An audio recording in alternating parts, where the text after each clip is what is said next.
está la doctora Capia, está la doctora Larisa Caballero y la mayoría. Doutor Caballero eu já fui quando eu estava grávida. Com o seu papá ou com ele? Nós somos ginecologistas, o pai e filho.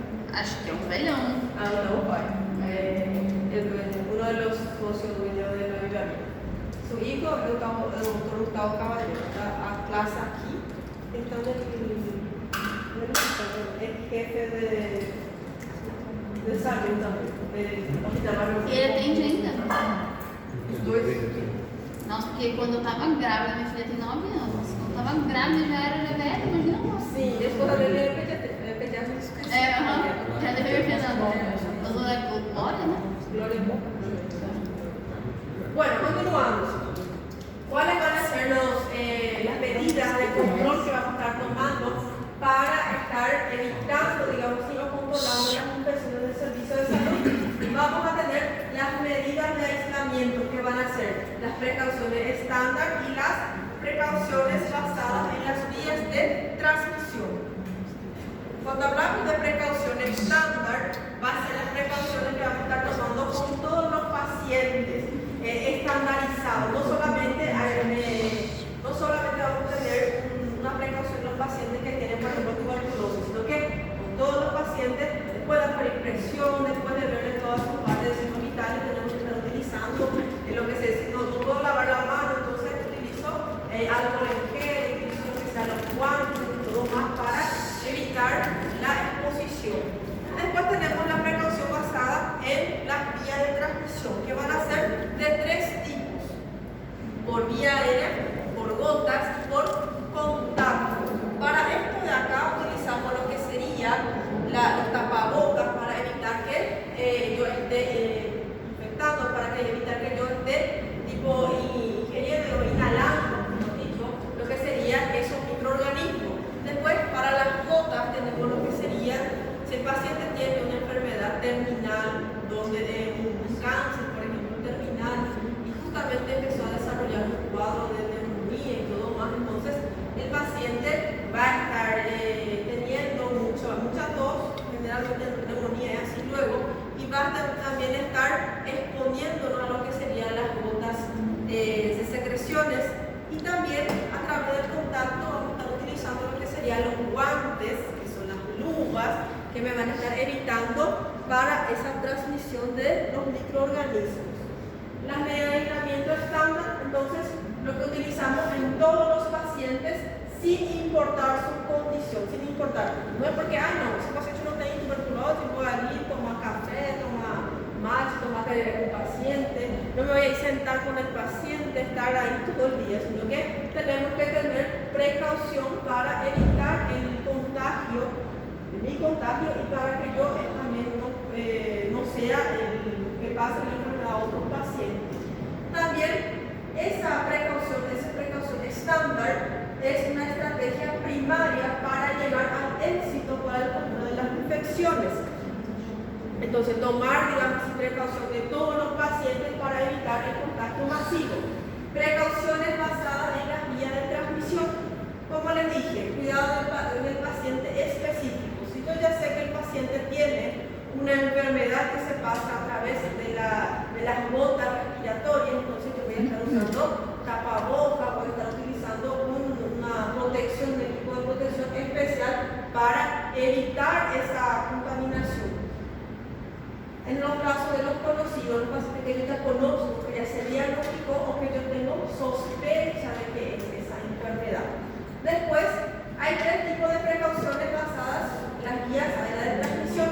Tenemos las de aire, por ejemplo, la infección por las vías respiratorias, todo lo que serían virus, bacterias que se pasan a través de la respiración, agentes que vamos a estar encontrando en la parte de los aerosoles, y en esos aerosoles nosotros encontramos los microorganismos, digamos así, menor a 5 nanómetros. Entonces muchas veces el paciente está hablando, todo va a través de la vía, está saliendo, está excretando lo que sería el microorganismo, pero nosotros no sentimos, no vemos, porque las gotas son demasiado pequeñas, pero son capaces de llevar también esos microorganismos. Y cuando hablamos de las precauciones de la transmisión por gotas ya van a ser secreciones respiratorias mayores, mayor a 5 nanómetros. Después tenemos las precauciones para la transmisión de contacto, la utilización, como les dije, de los guantes, de los delantales y todo más para que evita la infección masiva. Hoy, Qual microorganismo patogênio microorganismo que causa mais essa infecção no seu pulmão? Qual microorganismo que é mais los estafilococos multiresistentes, tenemos el Streptococcus pneumoniae, Diógenes también, pero todos ellos más resistentes, que son, por ejemplo, tenemos los estafilococos meticilin resistentes. ¿Qué quiere decir eso? Que tiene una resistencia ya a ese grupo de fármacos. Entonces vamos a estar encontrando también lo que sería legionela, vamos a estar encontrando también rotavirus, vamos a estar encontrando varias otras bacterias, virus que encontramos en el ámbito comunitario, en la parte normal, digamos así, pero siempre van a ser más resistentes porque están en el medio de medicamentos, digamos así, y ya tienen una resistencia. Entonces encontramos Streptococcus, tenemos el epidermidis, tenemos el pneumoniae, para las infecciones de pulmonar y la parte de la piel. Para la pulmonar también encontramos la legionela, que va a estar produciendo una neumonía, especialmente en los pacientes que están recibiendo oxígeno, porque el agua contaminada que pasa con el oxígeno va a ser la vía por donde ellos van a estar entrando. Después tenemos también rotavirus, lo que van a ser causantes de las diarreas dentro del hospital. Y después tenemos tuberculosis, no es tan frecuente, si es que hay un paciente que está con tuberculosis, yo tuve contacto sin ningún tipo de protección, sí voy a desarrollarla, pero no es una infección propia del hospital. Entonces es más, los estafilococos en infecciones de la piel, por ejemplo, los sitios quirúrgicos van a estar siendo infectados por Streptococcus o por también el estafilococcus multiresistente. Después, las neumonías generalmente va a ser neumonía por el Streptococcus pneumoniae. Y también puede ser causada por una legionela, como les dije, cuando el paciente está con utilización de oxigenoterapia. Después la diarrea, rotavirus, algunos tipos de campylobacter también en los casos que va a estar produciendo infecciones nosocomiales. Después, ¿cuáles son los objetivos de la medida de aislamiento? Cuando nosotros isolamos al paciente, ¿cuál va a ser nuestro objetivo? Va a ser evitar la propagación epidemiológica. Entonces, epidemiología segura. No dejar que todo el hospital esté contagiado, esté con la infección, esté presentando lo que es el cuadro clínico. Reconocer la importancia de todos los fluidos corporales. Por ejemplo, enfermedades que pueden pasar por la saliva, por los fluidos corporales, como por ejemplo la sangre, el semen. Saber cuáles son las vías de transmisión de esa enfermedad y evitar a través del isolamiento nosotros podemos hacer que se evite la diseminación de esa enfermedad. Tener adecuada precaución en infecciones transmitidas por aire, gotas, contacto, como vimos. Ser simples y fáciles de aplicar, especialmente las medidas asépticas, lavado de manos y todo más simple. Tenemos que explicar al paciente, a los familiares, porque no es porque yo estudei 6 anos, faço, por ejemplo, hago autorizaciones, sé cómo se transmite la enfermedad, pero no es porque yo sé que la familia sabe también. Entonces, estar ahí, tener paciencia, explicarle a los familiares, al paciente, cómo se transmite su enfermedad y qué es lo que vamos a estar realizando para evitar ese contagio masivo.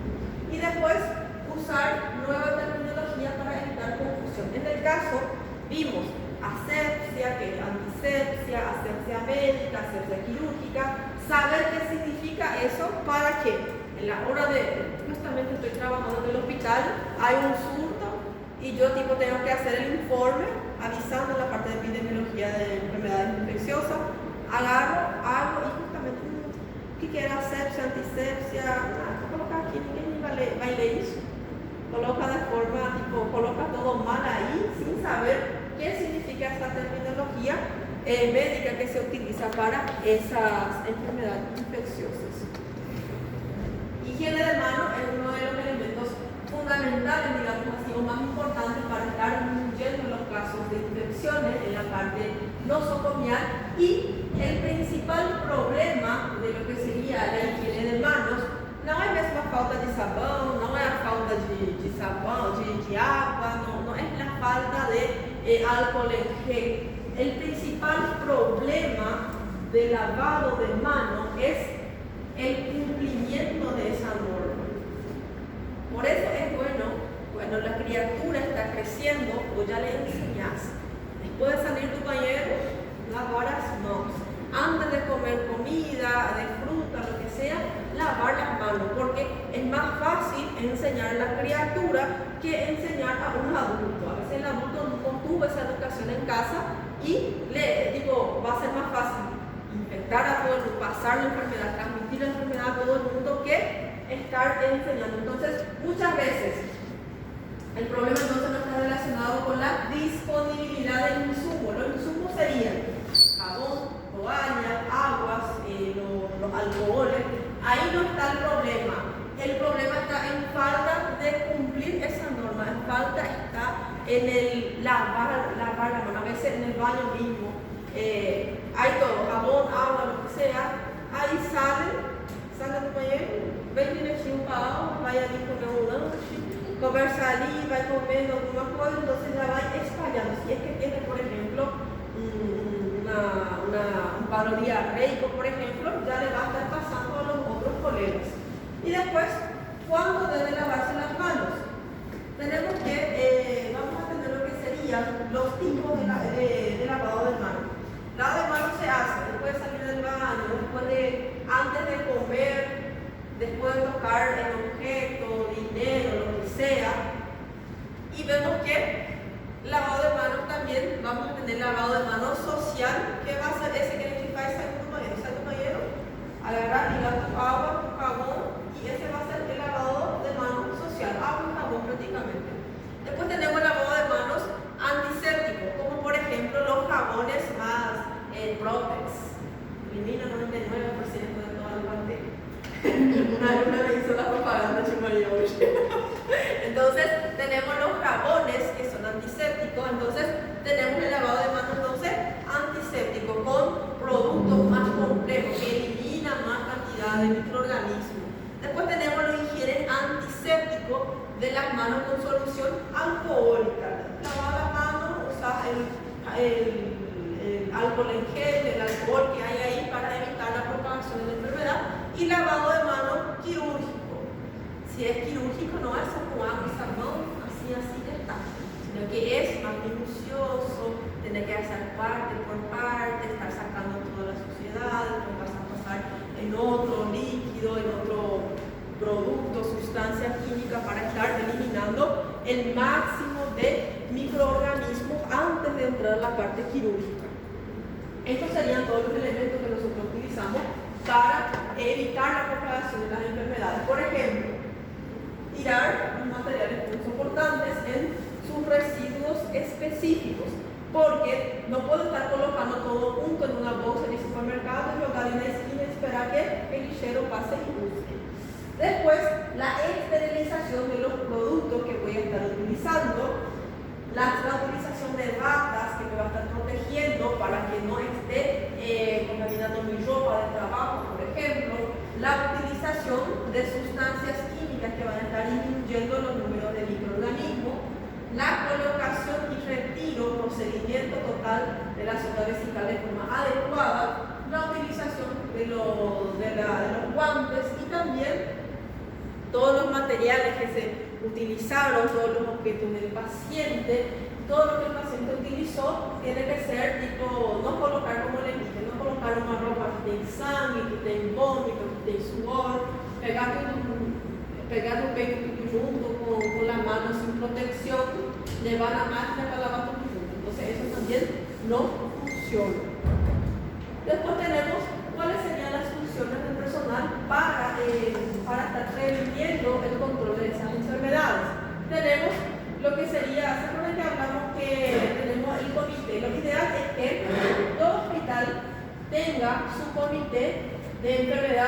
infecciosas y medicina tropical. En este comité se va a estar pasando todos los casos de enfermedades infecciosas.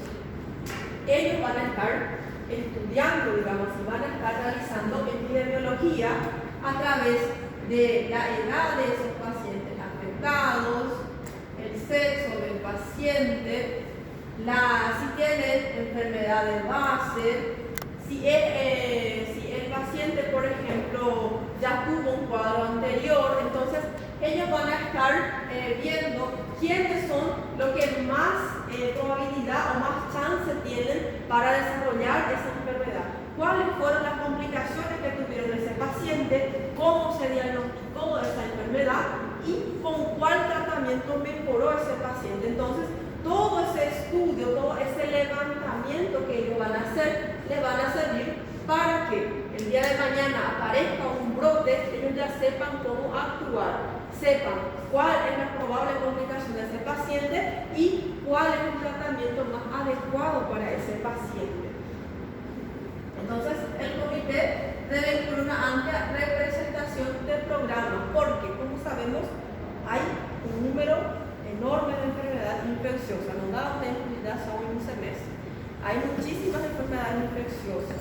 Por ejemplo, tenemos la neumonía, la sífilis, tenemos la infección de transmisión sexual, tenemos lo que serían las infecciones de la piel, las oncológicas, tenemos la odontológica, la parte de la conjuntivitis. Todas esas son enfermedades infecciosas porque son producidas por agentes infecciosos. Todas ellas son las gastroenteritis, todas esas, la endocarditis, todas esas son enfermedades infecciosas.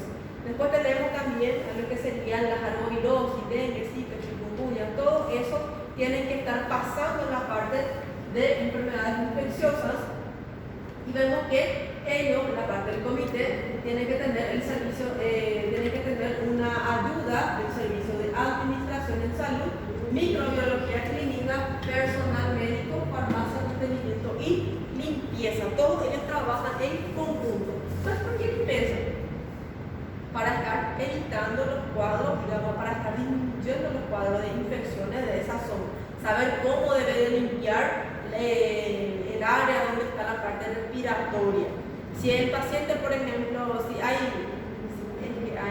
si hubiera una sala, por ejemplo, de los pacientes que tienen alergia, que tienen inmunodeficiencia, entonces están utilizando las sustancias químicas para cada una de esas salas. Y entonces vamos a ver que ese comité va a estar compuesto por un personal multidisciplinario. ¿Qué quiere decir eso? No solamente médicos infectologistas, sino que van a ver los médicos, los especialistas, los médicos generales, vamos a estar encontrando la parte de la farmacia, microbiología, laboratorio. Todos ellos van a estar trabajando en conjunto para disminuir el cuadro de casos de enfermedades e infecciones nosocomiales dentro del hospital. Y después vemos que debe rendirse cuenta la parte administrativa al personal médico para estar promoviendo lo que es el programa. Claro, cuando nosotros vamos a estar haciendo charlas y en la parte del hospital, la parte del grupo de salud, todo eso ya se tiene que estar evaluando, ya se tiene que estar estudiando de antemano. No hay que hoy todo el mundo se prepara que vamos a hacer una charla, sino que tiene que haber una preparación. El hospital, por ejemplo, en la parte del comité de infectología, hace como si fuera un cronograma, ¿no? Ese tipo de exámenes de feriado, las pruebas parciales, todo más. Entonces, en esos cronogramas anuales va a estar pasando los días de las enfermedades, por ejemplo, prevención, charlas sobre cáncer de cuello uterino, todas esas charlas sirven para estar previniendo, disminuyendo los cuadros de estas enfermedades. Entonces, para que eso suceda, ¿quién va a estar dando la charla? La mayoría de las veces va a ser el médico. ¿Y quién va a estar proporcionando la parte monetaria para que se haga completo, para que se haga más propaganda? Va a ser la parte administrativa. Una pequeña ayuda, digamos así, para mejorar el programa de la... Después tenemos las funciones. Las funciones de la parte del comité va a ser revisar y aprobar programas de salud de enfermedades infecciosas, de actividades de vigilancia y prevención. Después, revisar los datos de vigilancia epidemiológica. Saber, por ejemplo, 2024 hubo, hubo 140 casos de dengue. 2023 hubo 150. ¿Qué se hizo para que disminuya esos casos? ¿Qué se puede hacer? ¿Qué se puede reforzar para que disminuya los casos de dengue, por ejemplo, en 2025? Entonces, yo tengo que tener esos datos para hacer una estadística. Porque si en el 2023 hubo 500 casos, en el 2024 hubo 1000, entonces algo no está funcionando, no está funcionando correctamente la parte de prevención, no se está haciendo charla, no se está haciendo propaganda de cómo se debe de evitar, no se está trabajando bien para estar disminuyendo los cuadros infecciosos. Evaluar y promover mejores prácticas en todos los establecimientos de salud.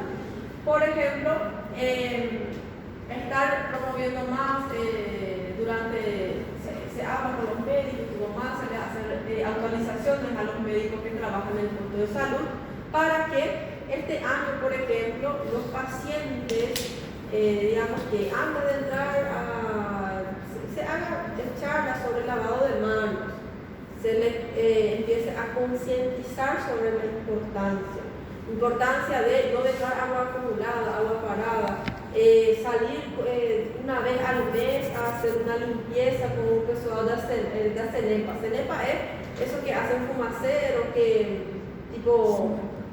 tienen su día y todo más para ir en las casas, para ver si hay agua acumulada, todo eso, si hay lixo acumulado en las casas y todo más. Entonces, el puesto de salud trabaja bastante con el grupo de CENEPA para evitar esos cuadros, así, de arbovirosis y también, por ejemplo, la leishmania. Después tenemos otras funciones del parte del comité que va a ser asegurar la capacitación apropiada de los personales.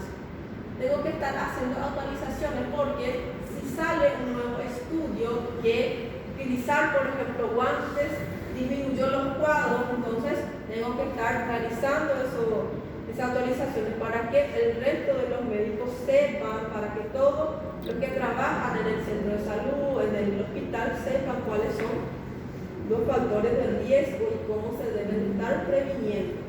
Examinar los riesgos que acarrea la nueva tecnología. Por ejemplo, justamente digamos que llegó en el hospital un nuevo aparato de una empresa que hace, por ejemplo, los aparatos para hacer el cateterismo. Justamente lanzó una nueva marca y a cada hospital les dio tantos equipos. Pero justamente esos equipos no son aprobados todavía por el ministerio, no tienen sello de calidad. Imagínate si se pega eso, se lleva, hace todo tipo de cateterismo del paciente, pero justamente es un procedimiento más invasivo, no vas a estar metiendo por las arterias, sino que tienes que abrir el pecho del paciente para hacer el cateterismo. Entonces el procedimiento es más invasivo y eso va a estar ayudando a que el paciente desarrolle infecciones y demás. Entonces tenemos que tener una examinación de los riesgos de esos nuevos materiales tecnológicos. No es que estar inventando cualquier cosa que nos entregan, sino que tiene que tener el sello de calidad. Tenemos que tener más datos positivos que negativos, ¿verdad? Y también revisar investigaciones epidémicas como les dije, para tener un porcentaje, para ver si en el 2023 hubo tantos casos de dengue, entonces este año mi meta es bajar ese número. Comunicar y cooperarse con los comités del hospital, con la parte del comité de farmacia, de microbiología, de la parte de los médicos, bioseguridad, transfusión de sangre, terapéutica, todos ellos tienen que trabajar en conjunto para que se disminuyan los casos. Programas de control de infecciones, entonces van a estar sirviendo para que haya un buen control, para que haya respuestas eficaces y también para que se esté realizando, se comprendan también la parte de las actividades de vigilancia y prevención. También debe haber apoyo eficaz en el ámbito nacional y también regional. A veces, algunas áreas del hospital justamente tienen una idea súper brillante para disminuir los casos de enfermedades nosocomiales, infecciones nosocomiales, pero justamente no tiene apoyo del hospital, no tiene apoyo de la parte del ministerio, entonces por falta de ese apoyo no se puede implementar. Entonces, sí o sí se tiene que tener ese apoyo tanto nacional como regional, porque eso me va a estar ayudando tanto en la parte monetaria como también para que todo el mundo siga ese mismo plan para que disminuyan los cuadros. Los programas hospitalarios van a tener lo que sería su principal actividad, va a ser preventiva. Deben estar realizando lo que sería todas esas charlas, por ejemplo, para concientizar a la gente para que se realicen las prevenciones antes que aparezca la enfermedad. Por ejemplo, el cáncer de cuello uterino. Se debe realizar a la paciente lo que sería su PAPI. Si el paciente viene a consultar, a veces la paciente viene, consulta y después le preguntan, ¿hace cuánto tiempo no te hiciste más tu PAPI? Bueno, la última que yo hice cuando yo estaba embarazada. ¿Cuántos años tiene tu hijo? 10 años. Entonces, en esos casos tenemos que hacer, digamos así, un PAP anual o tipo cada 2 años, dependiendo de. Si yo voy a hacer cada 2 años, tiene que tener esa paciente, por ejemplo, 23 años de edad, con una vida sexualmente activa, pero que no tiene factor de riesgo familiar y que en la primera vez que hizo estaba todo normal. Entonces, para no hacerle todos los años, puedo hacerle cada 2 años. Sino que no se dice mucho de eso, es más, está en la guía de ginecología del Brasil, porque acá todavía se dice más que vengan todos los años. Yo si le decía al paciente 2 años, vienen en 20 años. Entonces, es mejor decirle cada año para hacerle un acompañamiento. Porque si yo le digo 2 años, él dice, no es tan importante, porque me dice para que me vaya cada 2 años, entonces no es importante. Entonces, ese 2 se va multiplicando por 2, por 4, y va a ir, ¿verdad? Se debe contar como vimos, con el apoyo de lo que sería la administración, y también sería necesario generar el plan de trabajo. Más adelante yo hago un comité, por ejemplo, hacemos una liga en las cosas, una liga de enfermedad infecciosa. Pero ninguém sabe o que faz a liga, o que vai estudar a enfermidade infecciosa, quais são as doenças infecciosas. A gente não tem uma meta, a gente não tem um objetivo. Então, no va a adelantar, pero tenemos un plan, una orden que tenemos que estar siguiendo. También aislamiento apropiado y también la parte de la esterilización, vigilancia epidemiológica, capacitación del personal y proporcionar los recursos por parte del hospital. Por eso es que el hospital debe que estar apoyando lo que serían los planes para que pueda darse continuidad, para que no es que solamente doy el plan y acabó algo, sino que tiene que haber ese apoyo. El equipo de control de infecciones entonces van a estar conformados por un equipo de especialistas en enfermedades infecciosas. Por ejemplo, vamos a tener el infectólogo, vamos a tener el epidemiólogo y también los médicos que van a estar trabajando, la parte clínica médica, toda la parte del hospital, por ejemplo, para que podamos trabajar y para estar disminuyendo los casos. Médicos, microbiólogos, enfermeras, personal administrativo. También tenemos que realizar lo que sería formulación de planes anuales. Por ejemplo, si este año tuvimos 25 casos de sífilis, entonces para el año que viene nosotros tenemos el plan de que hagamos más charlas, hagamos más test de sífilis, abarcamos más zonas, por ejemplo, y así para que el año que viene el número disminuya. Tenemos que tener por eso un plan anual en los casos. Y también, siempre con la ayuda, tanto en la parte de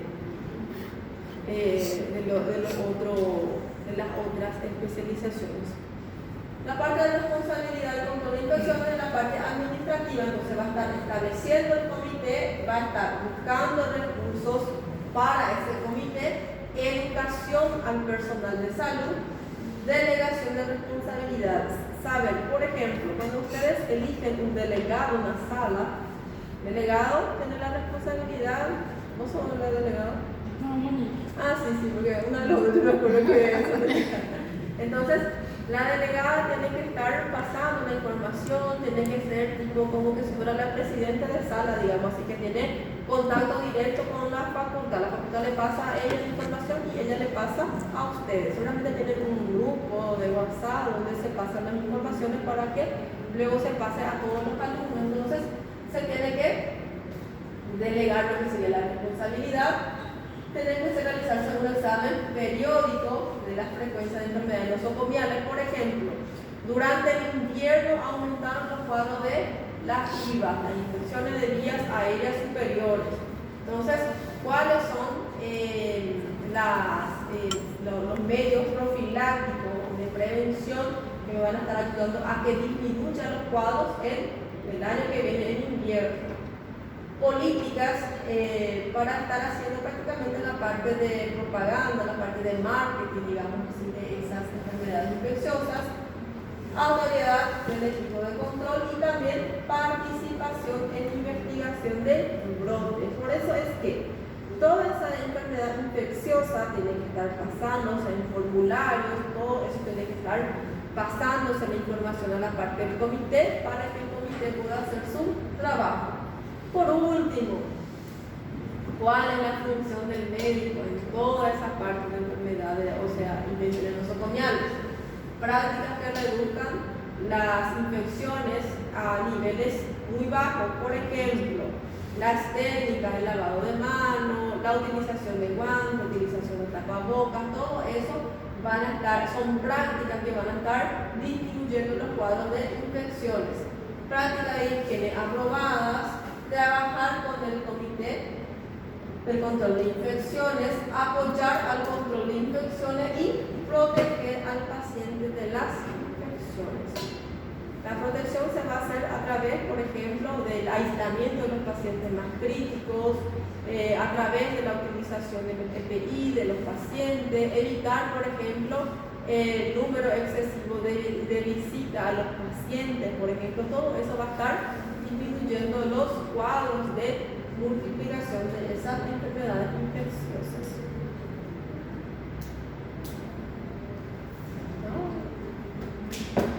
Professora, qual é o livro que a senhora está usando? Este, por ejemplo, es de un guía porque vemos que en algunos libros en Norteamérica y en la cosa se habla de infecciones nosocomiales, pero sus estadísticas son menores, digamos así, porque ellos quieren un nivel de salud mucho más desarrollado que acá en América del Sur, por ejemplo, ¿verdad? América Latina, por ejemplo. Entonces, por eso es que este es un guía para prevención que pueden estar viendo en esa página de la OPS, que va a estar dando datos actualizados. Por eso del Paraguay y de acá del continente, ¿verdad? Por eso utilizo ese de la Organización Panamericana de Salud. Por eso, por ejemplo, dengue, opilismo, chikungunya, Zika, todos son a través de guías, porque en los libros la mayoría son norteamericanos. Dengue no hay en Norteamérica, chikungunya, Zika y accidente opílico hay, pero el género que hay allá es diferente de acá de América Latina. Entonces, por eso es que casi la mayoría son de guías propias tanto del Paraguay como también de la Organización Mundial de la Salud o la Organización Panamericana de Salud. El 6, bueno, Alex Fernando. Presente. Aline, Amanda. Manda de ontem, né? Ah, não, do grupo. Eu acho que veio ontem, mas eu preciso A de cabelo laranjado. Cabelo laranjado? Foi que eu perdi. E Ântica, César, Lana e finalmente de la facultad, pero no tiene ninguna razón. Cássia Vila Sonoras. Luciana Ferreira. Sí, yo creo lo que te no me acuerdo más si fue yo o fue yo. Luis Felipe. No, no te lo digo, Luis Felipe, no te esperes. Silvia.